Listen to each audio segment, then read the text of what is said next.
Let's begin chapter number 4 of part 1, Thinkers, Beliefs and Buildings.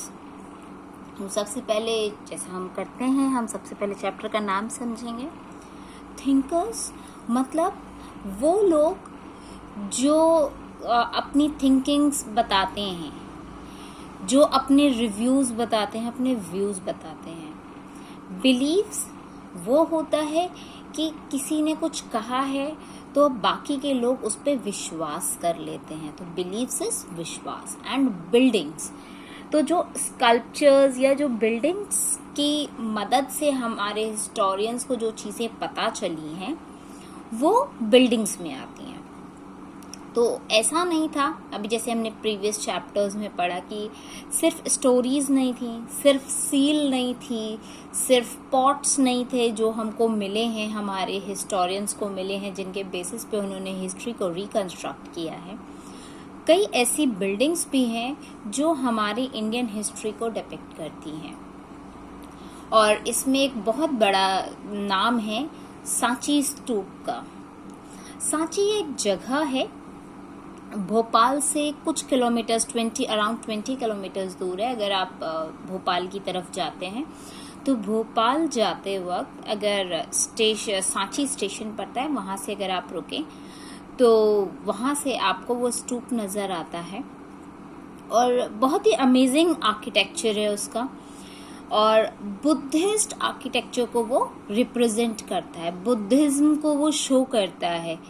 Influences दिखाई देते हैं कि बुद्धिज्म कैसे उस 6th सेंचुरी BC में रहा होगा, कितना इन्फ्लुएंस था बुद्धिज्म का. सो इस चैप्टर में हम पढ़ेंगे कि बहुत सारे ऐसे फिलोसफर्स थे जिन्होंने ऐसा अटेम्प्ट किया बताने का कि क्या होता था, कैसे वहाँ पे लोग रहा करते थे, कैसे रिलीजन को वो बिलीव किया करते थे. हम देखेंगे उनके आइडियाज़ कैसे थे, उनको कैसे उनके आइडियाज़ को कैसे कंपाइल करके रखा गया, ओरल फॉर्म में भी और रिटन फॉर्म में भी उनके टेक्स्ट को एक्सप्रेस किया गया है, आर्किटेक्चर में और स्कल्पचर की फॉर्म में कैसे डिपिक्ट करके रखा गया है. तो हम ये सारा चीज़ें इस चैप्टर में आगे आके पढ़ने वाले हैं.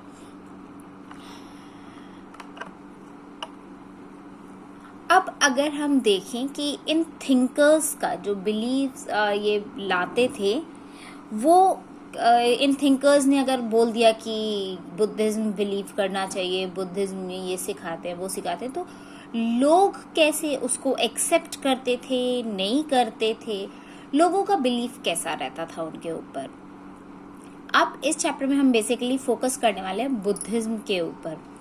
तो हमको ये याद रखना चाहिए कि सिर्फ बुद्धिज्म ही एक ट्रेडिशन नहीं था जो वहाँ चल रहा था, और भी सारी चीज़ें थी, और भी कई सारे ऐसे रिलीजन थे जो फॉलो किए जा रहे थे और इनके ऊपर बहुत सारे डायलॉग्स हैं, डिबेट्स की गई हैं.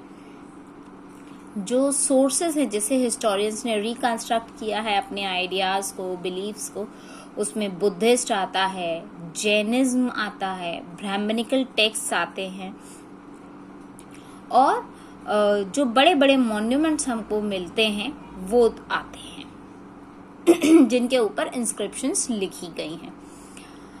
जो बेस्ट प्रिजर्व्ड मॉन्यूमेंट है that is stupa at Sanchi, जिसको हम सांची स्तूपा कहते हैं.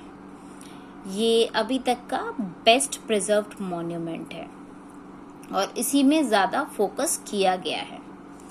अब हम पहला टॉपिक जो इसमें पढ़ने जाएंगे वो है अ ग्लिम्प्स ऑफ सांची. अब 19th सेंचुरी की बात करते हैं क्योंकि उससे पहले तक तो हिस्ट्री में इतना कुछ नहीं स्टडी किया जा रहा था, धीमे धीमे स्टडी किया जा रहा था, उसके बाद ज़्यादा स्टडी किया गया है. तो 19th सेंचुरी में एक पुरानी बिल्डिंग है भोपाल के पास, सांची काना खेरा, एक छोटा सा गांव है, हिल के ऊपर बनी हुई. नॉर्थ वेस्ट की डायरेक्शन में अगर हिल टॉप की तरफ आप देखें तो आपको एक बिल्डिंग दिखाई देगी, एक गांव सांची खेरा के पास. जहाँ पे जो कि सांची स्तूपा है, वहाँ स्टोन का स्कल्पचर बना हुआ है और उसमें बुद्धा की स्टैचू है। एक पुराने तरीके का गेटवे बना हुआ है, दरवाज़ा बना हुआ है। दरवाज़ा इट्स लाइक कि 2 पिलर्स बने हुए हैं, उसके ऊपर बैनर जैसी 2-3 पट्टियाँ बनी हुई हैं। We'll see the picture in the next page. तो ऐसा एक दरवाजे नुमा गेटवे बना हुआ है। और जो यूरोपियंस थे 19th सेंचुरी में, यूरोपियंस को बहुत इंटरेस्टिंग लगा ये कि वाओ बहुत अच्छा बिल्डिंग है, बड़ा अमेजिंग तरीके से इसको मैनेज करके रखा हुआ है। तो एक यूरोपियन थे Alexander Cunningham, major Alexander Cunningham थे। वो काफ़ी हफ्तों के लिए उस जगह के पास में रुके, उसको एग्जामिन किया बहुत केयरफुली, उसकी ड्राइंग्स बनाई, उस जगह की ड्राइंग्स बनाई, उस पे जो इंस्क्रिप्शंस थे उनको डिसाइफर करने की कोशिश की और डोम्स ऐसे क्यों बने हैं, क्या रीज़न है, वो सब कुछ स्टडी करने की कोशिश की। और उनका जो पूरा का पूरा इन्वेस्टिगेशन का रिजल्ट था उनके एक इंग्लिश वर्क में डिस्क्राइब किया गया है।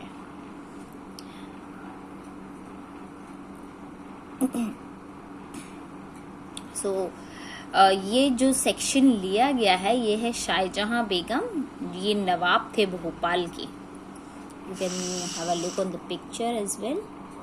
ये शाहजहां बेगम थे, इनके ये नवाब थे भोपाल के। भोपाल में नवाबों का रूल था, तो 1868 से 1901 तक इनका रूल रहा था।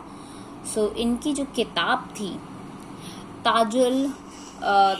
ताजुल इकबाल तारिख भोपाल, उससे एक सेक्शन भी ट्रांसलेट किया था कनिंगम ने अपनी बुक में सेक्शन लिखने के लिए, और इसका ट्रांसलेशन करा था HD बास्टो ने।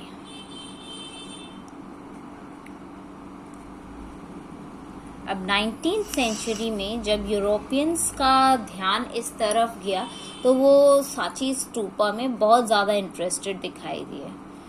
जो फ्रेंच थे वो ये चाह रहे थे, उन्होंने शाहजहां बेगम को अप्रोच किया उनसे परमिशन लेने के लिए, क्योंकि वो भोपाल के नवाब थे, तो वही परमिशन दे सकते थे। अब फ्रेंच लोग इतने इंटरेस्टेड थे इस चीज़ में कि उन्होंने शाहजहां बेगम से परमिशन मांगी कि इस स्तूप का जो ईस्टर्न गेटवे, ईस्ट की तरफ जो दरवाज़ा बना हुआ है, वो बहुत वेल प्रिजर्व्ड है, एकदम बेस्ट प्रिजर्व्ड है। मतलब इतने सालों बाद भी उसका कुछ नहीं बिगड़ा था, एकदम सही कंडीशन में था।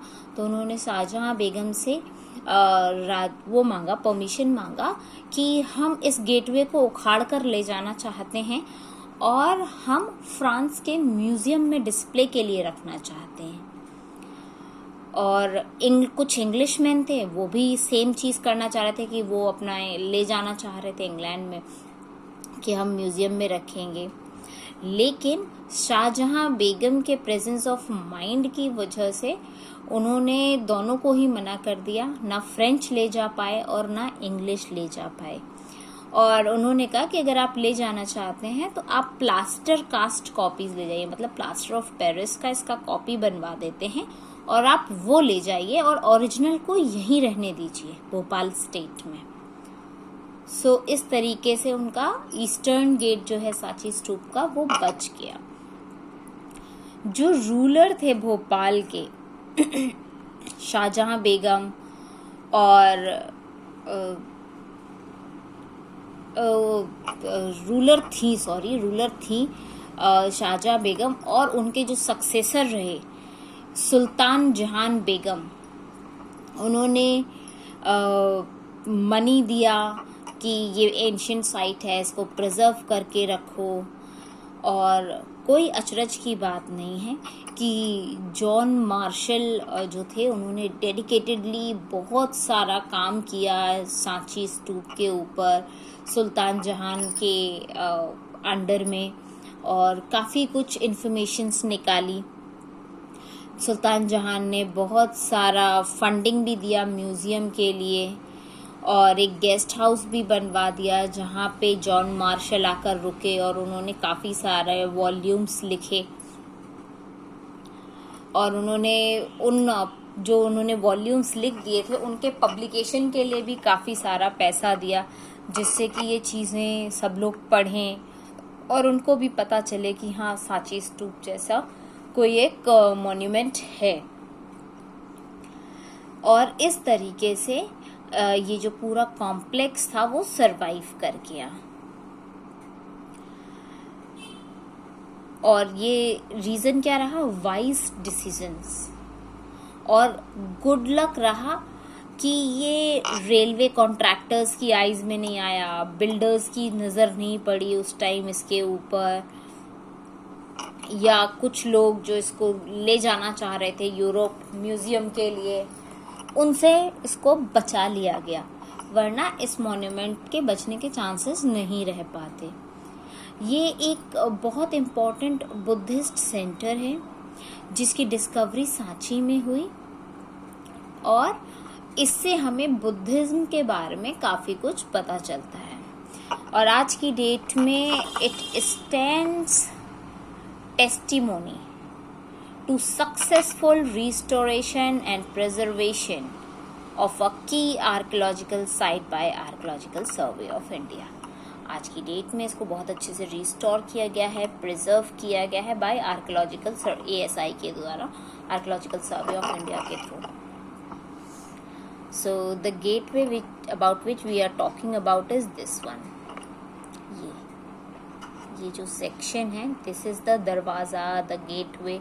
तो एक ये है, साइडवेज आप देख सकते हैं, एक यहाँ पर है दिस वन, एक दरवाज़ा इस तरफ है, एक दरवाज़ा इस तरफ है। तो चारों दिशाओं में एक एक दरवाज़ा था, और जो ईस्टर्न वाला गेटवे है वो सबसे ज़्यादा बेस्ट कंडीशन में था।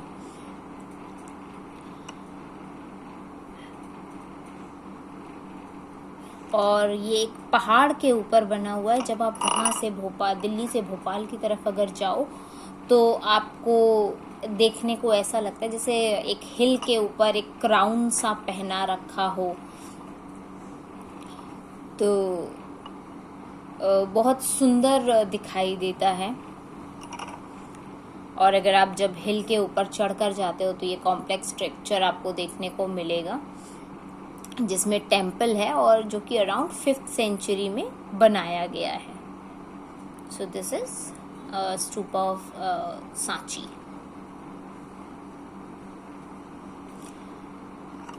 बट अब क्वेश्चन आता है कि इसका सिग्निफिकेंस क्या है, क्यों बनाया गया, क्या मतलब रहा होगा, कैसे बना दिया गया, और क्या क्या इसमें क्या ज़रूरी क्या था इसको बनाना, कैसे बन गया, कौन सा स्टोन लगाया गया, ये इतना बड़ा स्टोन आया कहाँ से, फिर इसके आसपास रेलिंग क्यों लगाई गई है, और इस कॉम्प्लेक्स कंस्ट्रक्शन के लिए पैसे किसने दिए होंगे, कैसे इसको डिस्कवर किया गया होगा। तो बहुत सारी फैसिनेटिंग स्टोरी हैं सांची की, जो टेक्स्ट्स में, स्कल्पचर्स में, आर्किटेक्चर में या इंस्क्रिप्शंस में गिवन है, और अब हम उनको आराम से एक एक करके स्टडी करेंगे।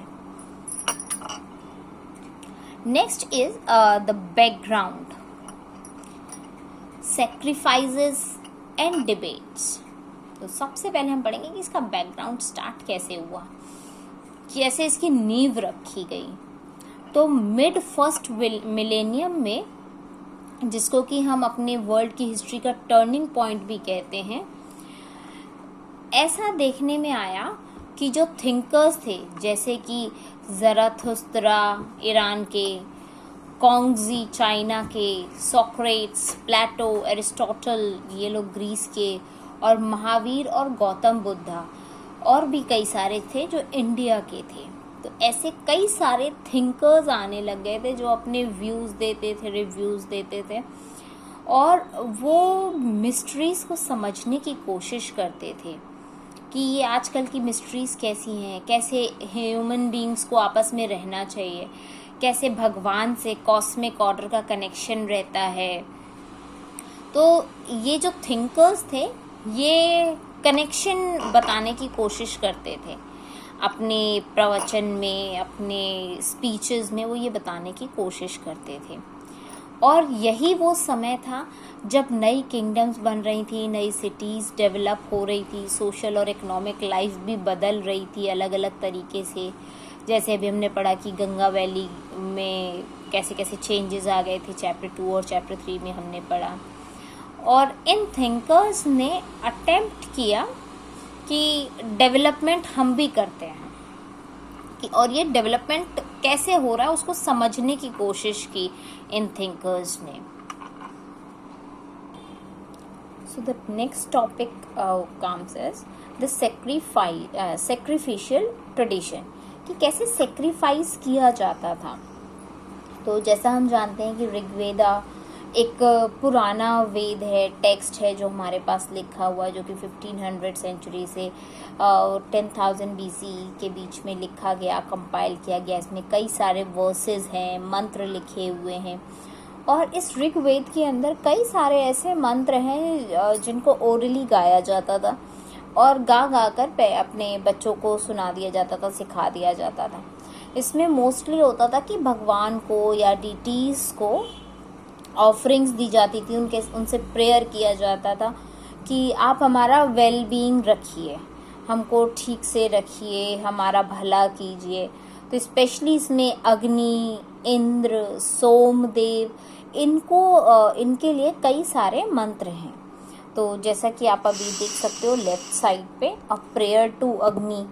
तो इसमें कई सारे हैं कि ये वैदिक संस्कृत जो उस टाइम की लैंग्वेज थी, उस लैंग्वेज में लिखा जाता था, जिसमें अग्नि को एज अ गिफ्ट्स दिए जा रहे हैं और चीज़ें दी जा रही हैं, और ये बोला जा रहा है कि आप हमारे भगवान हैं, हम आपके आगे सर झुकाते हैं, आप हमको खाना दीजिए और हमारे सेक्रीफाइसेस को एक्सेप्ट कीजिए, हमारे कैटल को अच्छे से रखिए, हमारे बच्चों को अच्छे से रखिए।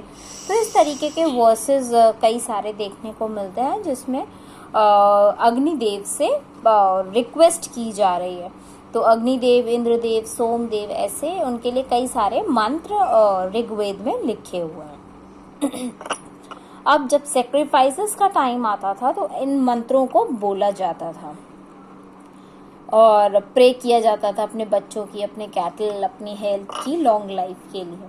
तो सबसे पहले तो ये था कि सेक्रीफाइसेस जो होते थे वो कलेक्टिवली किए जाते थे, कि सब लोग मिलकर करते थे।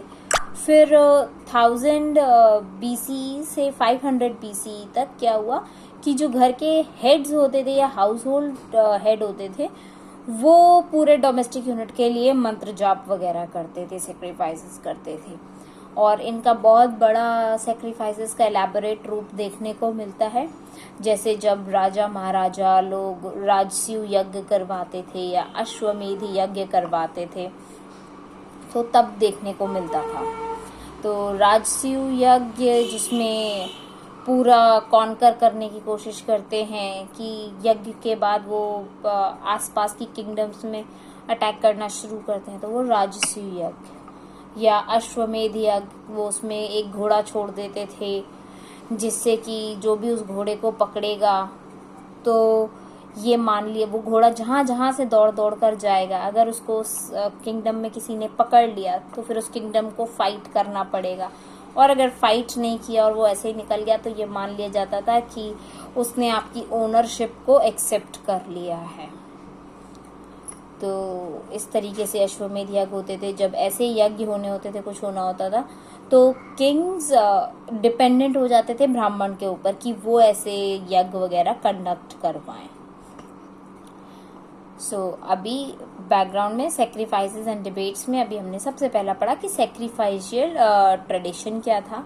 दूसरा क्वेश्चन हम इसमें पढ़ेंगे न्यू क्वेश्चंस, कौन से ऐसे नए क्वेश्चंस आ गए थे सामने। तो नए क्वेश्चंस में सबसे बड़ा एक क्वेश्चन जो